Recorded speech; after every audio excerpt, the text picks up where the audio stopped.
even in a private facility, in a private healthcare structure, where you're supposed to get immediate service at ease and in an expeditious manner, as opposed to the Canadian healthcare structure that is treacherous and slow and gruesome, and people die waiting in the hospital beds or whatever. Yeah, guess what?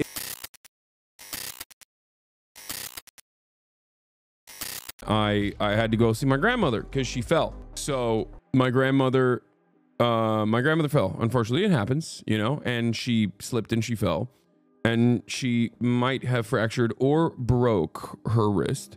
And it was a tumultuous process in, of course, one of the wealthiest cities on the planet, in a private hospital, to get her like immediate access in the emergency room.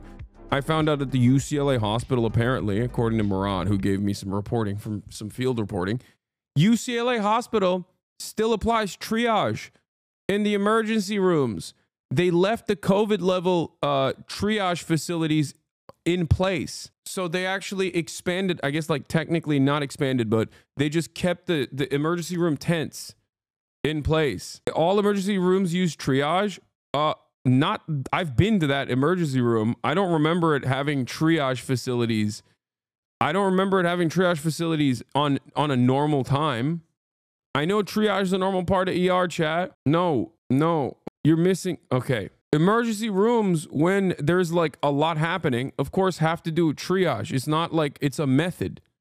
It's something that you need to do when you have an additional amount of need for healthcare. Okay. Normally, under like a regular, in the middle of the day, when you go to the ER in a massive city, in one of the local hospitals, like I didn't realize the UCLA ER still has like tents that were holdover from the COVID structure. Okay. And apparently that's what they do.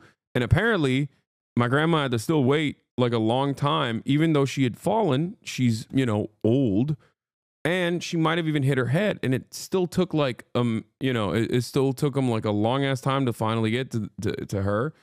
And it's only after my my brother would like pull the doctor aside and was like, my grandmother is literally 80 and she fell and she hit her head. Can you please, like, what more do we need to do for her to get seen?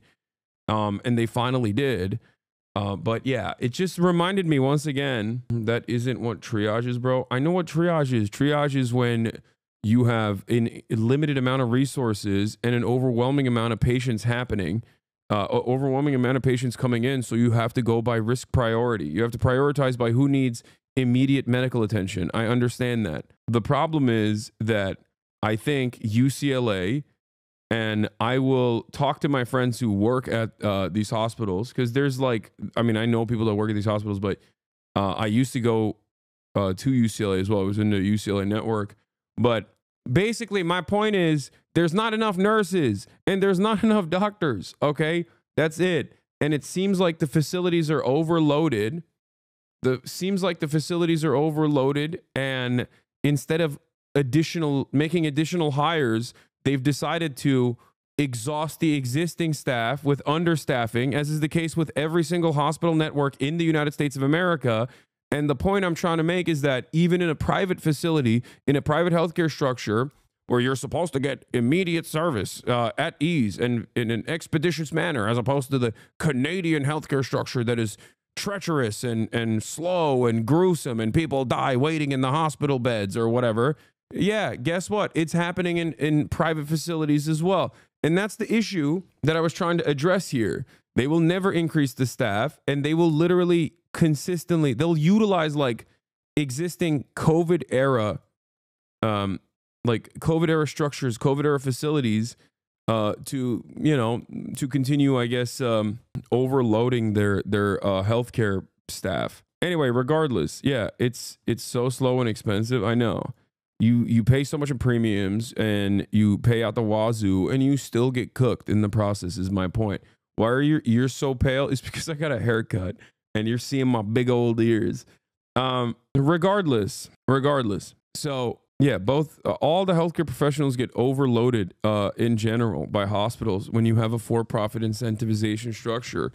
That's it. So that was one aspect of this, but no, she's doing well. She was a little zooted, Had to go get her drugs, had to go get her oxy. And my brother is like asking the pharmacist, like we were so sus. Me and my brother, we're in this like random CVS, picking up an oxy script while also simultaneously my brother's like asking about NyQuil versus ZQuil, which one has like a ingredient that's different. And I'm like, dude, I'm like trying to tell him like, be cool, bro. What the fuck? Like, we look like we're gonna eat the oxys ourselves and then also make meth or something. Like, and I mean, it was fine. They didn't stress us out because it's America, God damn it. And you should be able to, we have the freedom to eat as many oxys as we can and also make methamphetamine off of NyQuil if we want to. Many UCLA medical center staff, particularly doctors, lived in the Palisades. Extra bad over there now. My partner's a UCLA employee and our healthcare is from UCLA.